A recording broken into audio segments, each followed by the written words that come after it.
Jadi UP2K ini adalah sebuah organisasi kecil yang ada di desa di bawah naungan PKK gitu. Jadi usaha-usaha ini ditujukan untuk upaya peningkatan ekonomi rumah tangga. Jadi mereka itu punya anggota minimal 5 orang dari setiap rumah tangga. Mereka punya komitmen, punya kesepakatan kalau mereka itu punya keinginan untuk meningkatkan ekonomi rumah tangga gitu. Jadi UP2K ini yang merupakan kumpulan daripada ibu-ibu, anak-anak muda, perempuan itu punya misi dan visi yang sama, kemudian punya cita-cita yang sama. Mereka berkumpul, kemudian buat komitmen, kemudian membentuk suatu usaha. Nah, usaha-usaha inilah yang kita dukung agar pendapatan rumah tangganya itu bisa meningkat gitu. Lebih baik mereka itu mengelola sumber daya alam yang ada di desa gitu. Jadi potensi apa yang bisa dia angkat dan itu kita olah dan kita jual.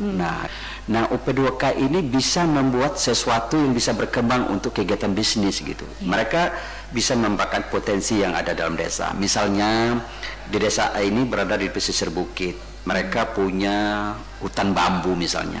Nah kalau di Kerinci dan Kota Singapura itu misalnya sudah tidak asing namanya rebung. Rebung misalnya. Nah rebung itu selain dikonsumsi untuk sayur, ini bisa kita olah menjadi sesuatu cemilan, misalnya menjadi keripik rebung. Nah masyarakat desa ini bisa mengupayakan itu. Nah untuk masyarakat desa yang punya basisnya dekat dengan perikanan, ini kita bisa buat usaha-usaha kecil yang berbasis perikanan. Misalnya buat stik tulang ikan gitu, atau abon ikan nila gitu. P2K adalah unit usaha terkecil yang ada di desa ya, yang di bawah binaan PKK gitu.